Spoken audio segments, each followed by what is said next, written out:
Let's go across live to the joint press conference by External Affairs Minister Dr. S. Jaishankar and Foreign Minister of Germany. Honorable External Affairs Minister of India, Dr. S. Jaishankar, to make his opening remarks to the media. So the floor is yours. Colleagues, friends from the media, we have just completed a very productive discussion on India-Germany cooperation, on our relationship with the European Union, and we have exchanged views on regional, global, and multilateral issues. Now, before I come to those subjects, let me again first publicly welcome my friend, Foreign Minister Dr. Johann Wadephul, who is here for the first time in his current capacity. I had the honor of being his guest this May, and between May and now, we have actually been regularly in touch in this intervening period. Now, I first got to know him when we met at the Munich Security Conference, which was well before he became Foreign Minister. And I must say, even then, I was impressed by his commitment to advancing the India-Germany strategic partnership.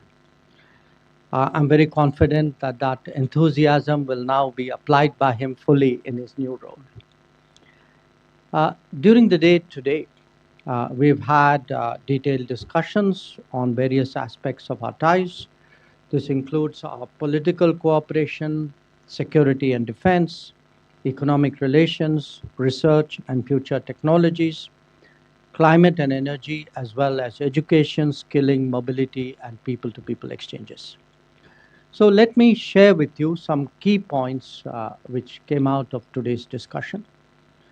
One, we greatly value the understanding that Germany has shown with regard to India's fight against terrorism. Minister Wadephul has himself been explicit about our right to defend our people against terrorist attacks.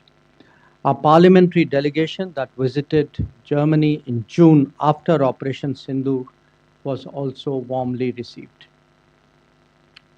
Two, there's been an uptick in our defense and security cooperation.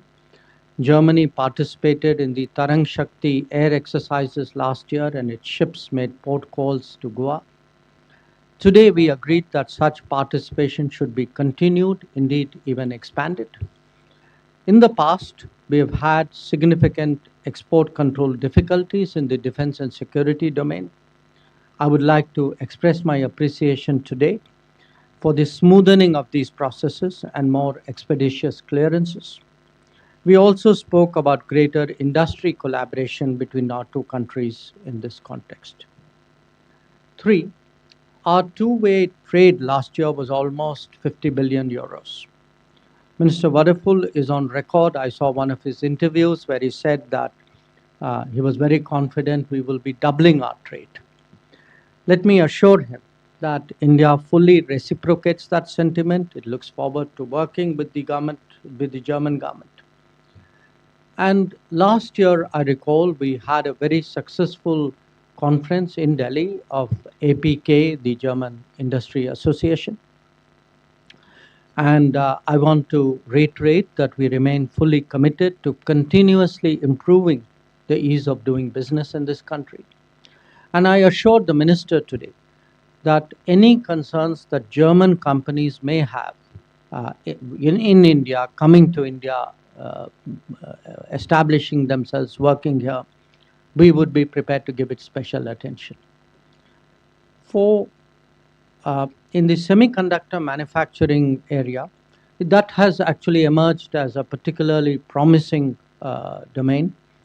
We welcome German investments and GCCs. Indian talent can make a significant contribution to Germany's own expanding capabilities here. And I must say that the model of talent preparation and flow that Germany has evolved has been particularly effective. I would really commend our German colleagues for that. And we hope to see that scale up further. 5, we have just marked 50 years of our scientific collaboration. Intensifying that and linking it to industry is the task that we have set for ourselves. Our cyber and digital dialogues are also important. Minister Wadephul visited the Indian Institute of Science in Bengaluru and also ISRO.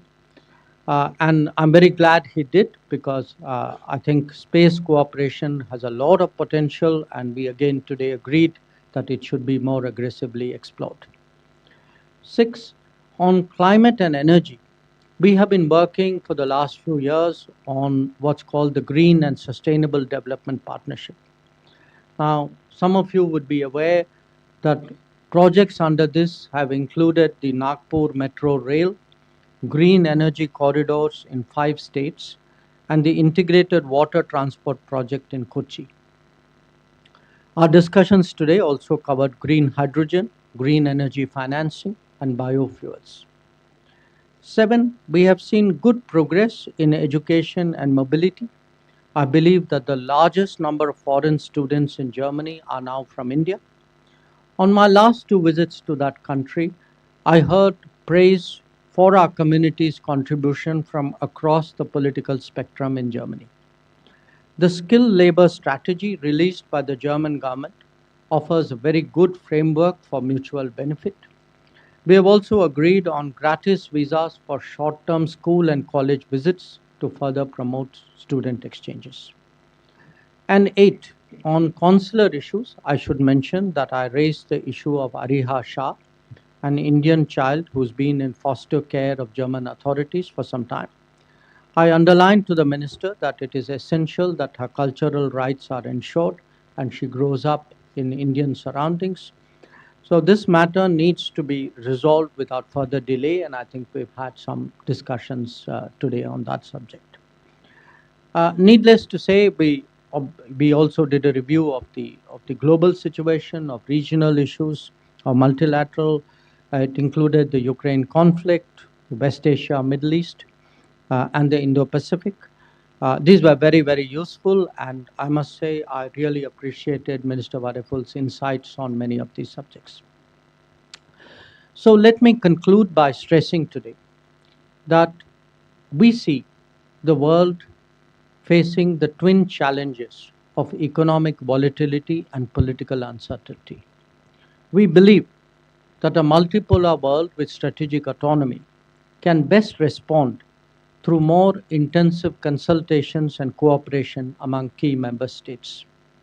It is in that spirit that I welcomed Minister Wadephul and his delegation today, and I must again thank him for a very open, constructive, and positive approach to intensifying our strategic partnership. Thank you. Thank you, sir. May I now invite His Excellency Dr. Johann Wadephul, Federal Minister of Foreign Affairs of the Federal Republic of Germany, to give his remarks to the media. Herzlichen Dank, meine sehr verehrten Damen und Herren, lieber Herr Kollege, lieber Chai. Vielen herzlichen Dank für das herzliche Willkommen hier. Ich bin in der Tat sehr gerne gekommen. Wir sehen uns in kürzester Zeit zum 3. Mal. Und ich bedanke mich für die Freundschaft, die wir haben aufbauen können über viele Treffen jetzt. Verlässlichkeit, Freundschaft, Kalkulierbarkeit sind in der heutigen Zeit der Unsicherheit, der Kriege und der Konflikten von unschätzbarem Wert. Und deswegen weiß ich es persönlich besonders zu schätzen und sehe es auch als ein starkes Zeichen der engen Freundschaft und Zusammenarbeit unserer beiden Länder an, dass wir so vertrauensvoll zusammenarbeiten können, dass wir auf 25 Jahre strategische Partnerschaft zurückblicken können zwischen unseren Ländern und dass wir dies haben persönlich ausbauen können. Ich teile die Analyse vollständig, dass diese Partnerschaften, wenn man über strategische Autonomie nachdenken will, über eine Form der wirtschaftlichen und sicherheitspolitischen Souveränität von entscheidender Bedeutung heutzutage ist. Wir haben natürliche Verbündete und Freunde und für Deutschland gehört Indien dazu. Nachdem ich heute bei einer Schülermannschaft ein bisschen Hockey schlagen durfte, nicht besonders erfolgreich, aber Es ist ein Mannschaftssport, eine Mannschaftssportart, möchte ich sagen. Deutschland und Indien spielen in einer Mannschaft. Und das ist gut in diesen unruhigen internationalen Zeiten. Und das spiegelt sich wieder in 50 Jahren Wissenschaftskooperation und 60 Jahren Kulturabkommen in zahlreichen Bereichen. Mit unseren gemeinsamen Regierungskonsultationen alle 2 Jahre stärken wir unseren Team Spirit, genauso wie mit zahlreichen hochrangigen Gesprächen, hoffentlich bald auch den Besuch des Bundeskanzlers hier in Indien. Denn wir wollen die Herausforderungen, mit denen unsere beiden Länder konfrontiert sind, gemeinsam angehen und die Zusammenarbeit stärken. Indien hat als aufstrebende Wirtschaftsmacht to tackle the challenges both our countries are confronted with together and to strengthen our cooperation. As a rising economic powerhouse and the most populous country and biggest democracy in the world, India has a special importance in a world region that is of strategic importance. Our economies in particular have a lot to gain, I believe, if we are to further expand our cooperation. I was in Bangalore yesterday and I saw for myself what an innovative powerhouse and technology center India has become. In the area of AI and aerospace, but in other areas too, India wants to and will be at the forefront, among the front runners in a whole host of areas. Today we talked about the potential for further enhancing our cooperation, be it in the area of strengthening cooperation in the field of aerospace and space, be it in the area of AI, where we both believe the need to set up norms, rules and values that we also apply here too. With the EU AI Act, the EU has presented an important first building block in that regard.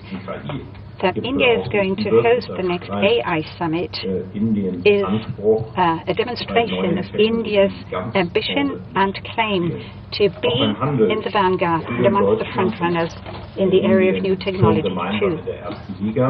With regard to bilateral trade, India and Germany are already playing in the Premier League. Germany, with a little under 31 billion euros of trade, has India as its most important trading partner. As I said to my colleague, we aim to double that. And I'm pleased to see that India takes a similarly positive and optimistic view of the chances for that. And this is why Germany strongly supports the EU-India Free Trade Agreement. And we hope that this can be speedily negotiated so that it can be concluded before the end of this year, in autumn this year, and hopefully lead to a ratification process.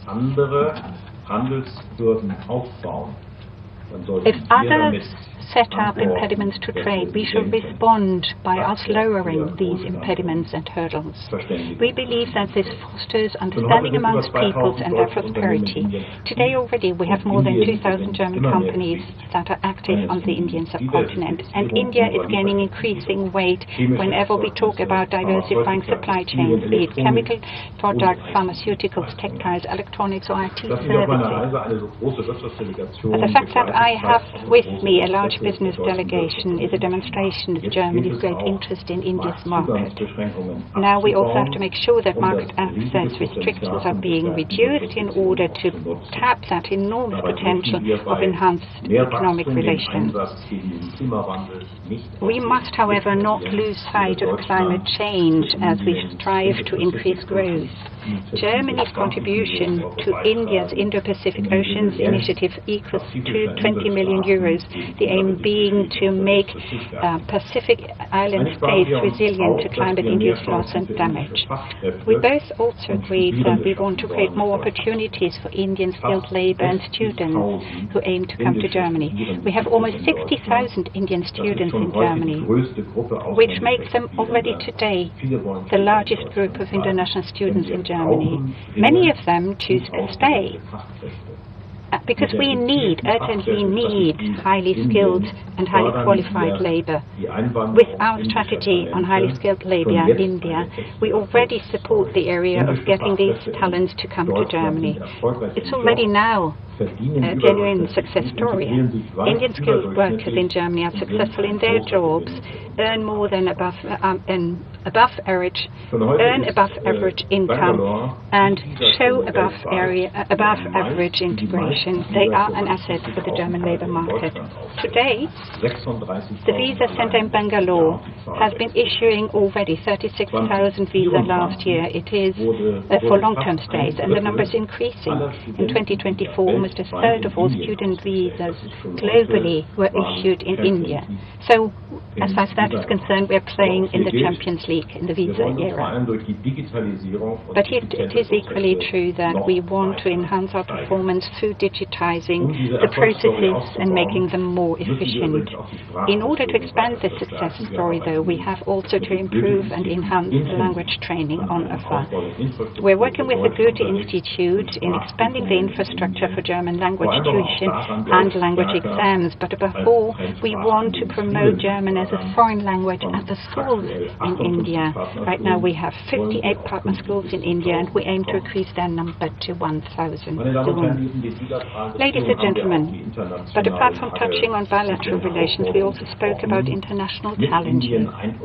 India and Germany are united by the objective to preserve the rules-based international order. And of course that includes the freedom of maritime trade routes in the Indo-Pacific. China's increasingly aggressive behavior in the Indo-Pacific is cause for concern for both our countries. More generally, we aim to further expand our cooperation in the areas of defense, security and armaments, and we talked about this today, be that through common exercises of our forces or speeding up the granting of export licenses process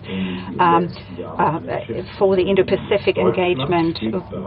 Last year, German frigate made a port call in India. Germany stands ready to enhance this cooperation. We also talked about the fact that security in the Indo-Pacific is closely linked to security in Europe. For us, Russia's war of aggression, for us in Germany and Europe, Russia's war of aggression is right now and remains right now the biggest challenge to our security policy. The fact that Prime Minister Modi, when he met with President Putin a couple of days ago, also pointed to the need of a speedy peace agreement in Ukraine has been important to us. We Europeans are doing our best, working with our American and Ukrainian friends to ensure that this war ends soon and that Ukraine finds peace as a sovereign state.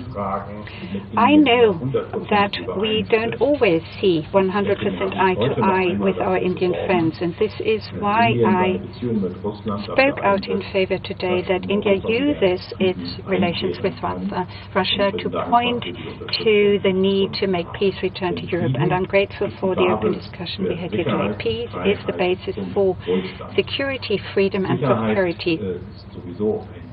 Security, anyway, or generally speaking, is and will remain a challenge for the future. And we are pleased that in the vicinity of India too, a ceasefire has come to apply. I assured you, dear colleague, that when it comes to India defending itself against terrorism, Germany continues to be firmly at your side. I look forward to our next exchange of views, probably on the fringes of the General Assembly of the United Nations, as early as in 3 weeks in New York. So, see you again soon. Thank you. Thank you, sir. We now open the floor for questions. Wir haben nun noch Zeit für ein paar Fragen. Ask your question, please do. Würden Sie sich bitte kurz vor... Reza, yeah, please take the mic. Thank you. Reza from the Hindustan Times. For the External Affairs Minister, I was just wondering the geopolitical changes that we are witnessing, does that spur the case for a closer strategic and economic partnership with Europe and its constituents such as Germany? And, you know, there are plans for India to work with Germany to bolster its submarine fleet. Did that come up in your conversation? If I may, to the German foreign minister, you are here at a time when India and China are rebuilding their relations. And what does Germany think of that process? And given Germany's interest in the Indo-Pacific, do you view China more as a competitor or a rival?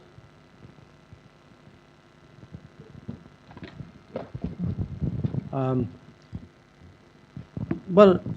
think definitely there's no question that the changes we see in the world today do influence our policies and do influence the manner in which we approach other countries.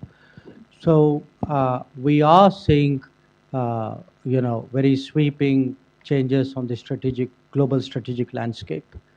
We're also seeing a lot of volatility on the global economic landscape. And I think together they make a very powerful case for India and the European Union and India and Germany to work much more closely with each other. Because we do believe that, there's plenty of space there, economic space, technology space, I would even say political, strategic defense space there to be explored. So this is a relationship where there are, considerable possibilities for fairly rapid growth. Obviously, it won't happen by itself. Today, our conversation was mostly devoted to the bilateral part. You mentioned you referred to the submarines. Obviously, that was not something we would discuss in detail. We are the foreign ministers. That's something which is between the defense ministries. But we, for example, discussed, the faster clearances and growing defense trade between India and Germany, which has really gone up quite significantly. We discussed how to increase business, and there it's not just between India and Germany. The minister was good enough to assure me that Germany would put its full weight behind the FTA negotiations with the European Union as well. So bottom line answer is yes. There are big changes underway in the world. Those changes make a very compelling case for a deeper, stronger, wider India-Germany relationship. Ich habe ja schon heute gesagt, dass ich die Entwicklung der indisch-chinesischen Beziehungen positiv beurteile. Und es ist auch gar nicht meine Aufgabe, darüber chinesischen Beziehungen positiv beurteilen. I have a positive view of the development of Indo-Chinese relations, nor was it up to me, nor were I considering myself the person to pass judgment on this. This is a matter that pertains to the respective countries, and they are, of course, free to shape their relations as they desire. But we always welcome when two countries try to improve the understanding between themselves. We agree with India and many other countries that we need to defend the international rules-based order, and that we also have to defend it against China. At least that is our clear analysis. And because you used those words, and you did so correctly, Germany, like the European Union, has a clear position regarding China. For us, China is a partner in some areas. Think of climate protection. It is clear and obvious that we won't be able to address these issues problems without China. We also view China as a competitor. We compete against China in a number of areas, sectors. Our business does, our economy does. It's generally speaking not a problem, but we place value on having a fair competition and equal rules. But we also see China as a systemic rival. We don't want that rivalry. We increasingly note that the number of areas is increasing where China has chosen this approach, though, and we are sad about that. Therefore, we have to respond in some of these areas, amongst them our areas where we have to defend our markets against China. We're determined to continue to do so. At the same time, we always express our readiness to return to the partnership spirit. You have a question there, Sandra? Eine Frage? Sandra?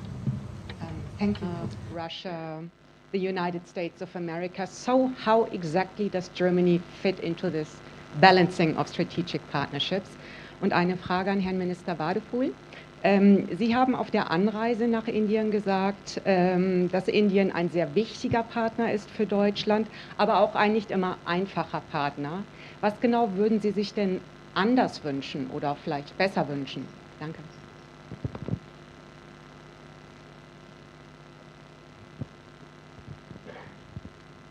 I thought we were quite easy, but he agreed. Look, the fact is today, we have, I'm now speaking from an Indian perspective, we have important strategic relationships with a number of countries. And it's in the nature of global politics or global strategy today that each one of these relationships would be maintained and you would optimize them. So to me, both Germany in itself and Germany as the biggest country of the European Union are obviously central to the calculations and to the relationships that we have in the world. So, I mean, if you look at it by virtually any metric, I mean, whether it is economic, whether it is political, we were, among the other things we didn't get to mention here, except Johann did at the end of his remarks, we are two countries who are also, as part of the G4, trying to change the, trying to bring about a reform of the Security Council and of the UN itself.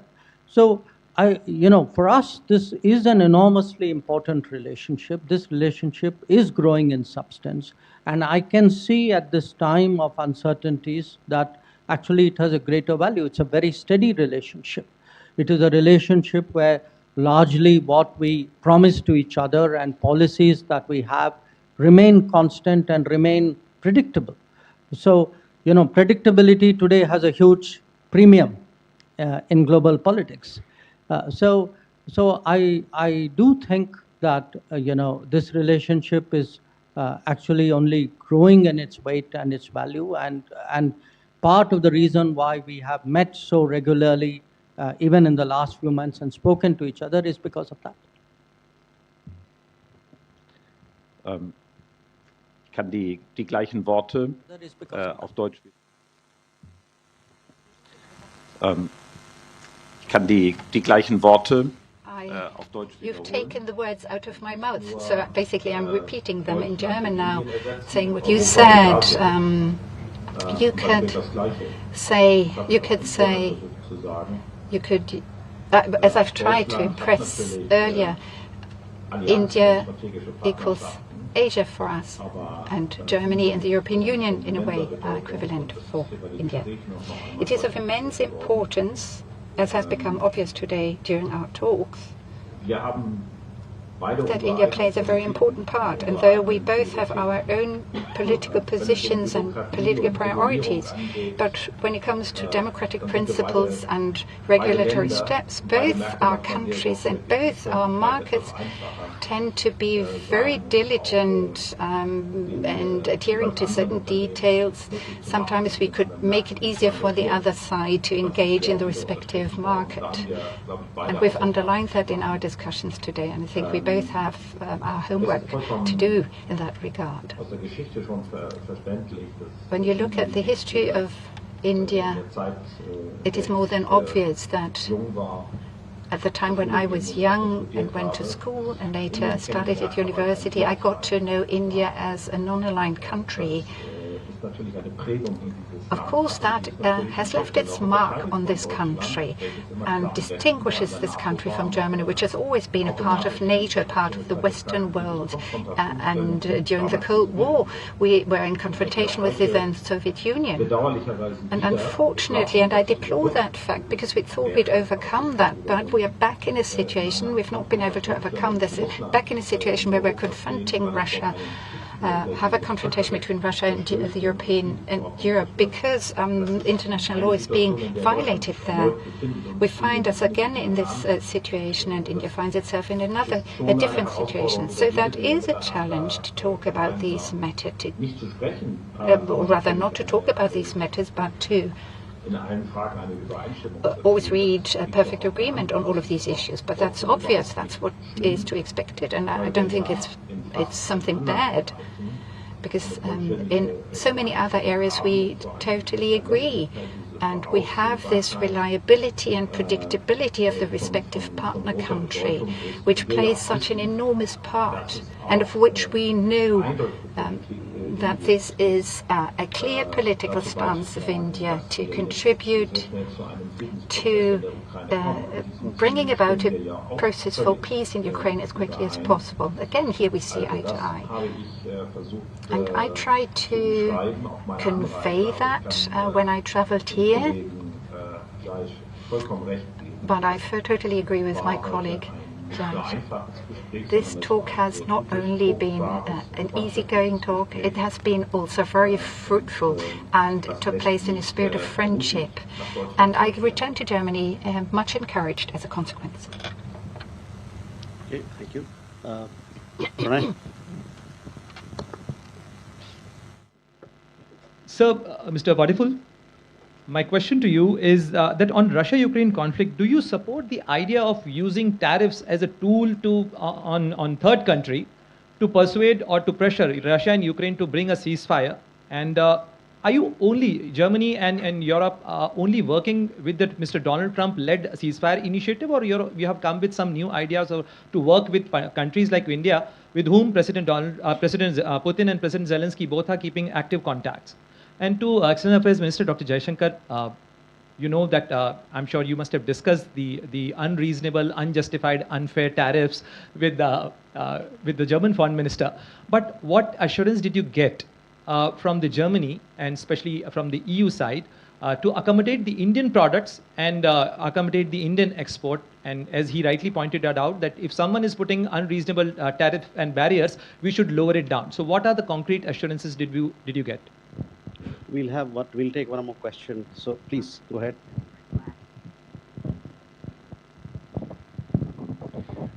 Ja, vielen Dank, Andreas Kühners vom ZDF.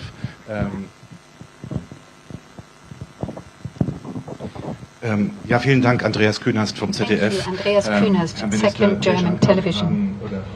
Both ministers, Minister Wadephul said that he had asked you to make use of your good services and offices to impress upon Russia that we need to see peace come about. What was your response? Will you play your part even more than will you engage even more, Herr Wadephul?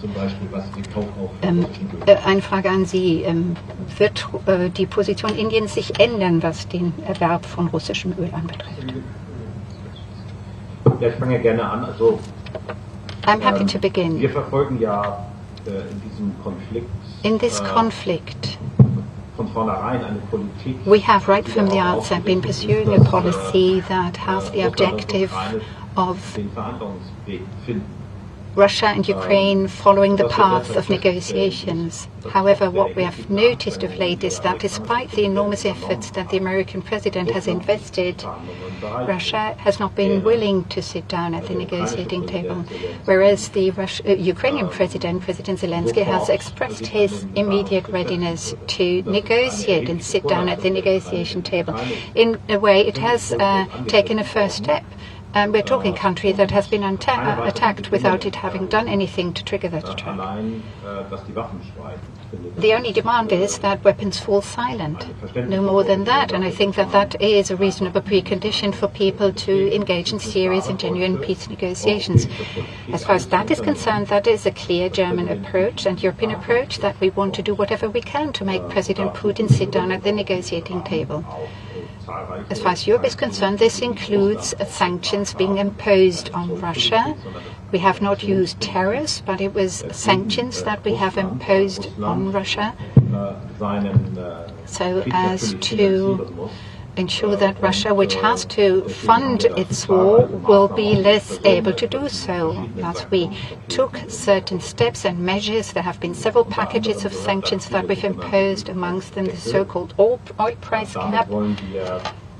The purpose being that we want to withdraw the financial basis that Russia has and that enables it to wage this war. But at the same time, it has been of great importance to us to ensure that there are no bottlenecks when it comes to countries supplying itself with the energy they need, and that there are no unreasonable increases in prices. But it is, of course, not the purpose has not been that Russia uses detours but manages to get its oil to us, and we therefore took appropriate measures to prevent that. But the objective of our policies has been to bring about negotiations. So we've been targeted in our approach, targeting our steps to make it more difficult for Russia to fund its warfare. And the quicker we can get the parties to sit down at the negotiation table, the quicker or the sooner the moment will come for us to lift these measures or adapt them. What we discussed between India and Europe and India and Germany on economic issues, trade issues. Look, our conversations and our negotiations predate anything which has happened this year. It's something which has been going on for multiple years. And it's in our mutual interest that we lower tariffs and we find other ways of expanding our business and economic cooperation. Obviously, you know, in today's climate, those efforts acquire a greater urgency. I mean, that's quite apparent.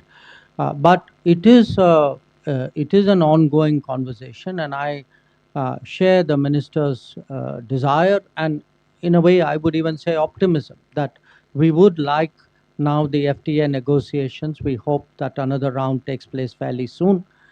We would like this to move to a decisive conclusion in the coming days, and we believe that this would be in our mutual interest. It will help stabilize the global economy. It will be a big factor there. It will be a kind of one of the elements of a ballast which today the world economy really needs.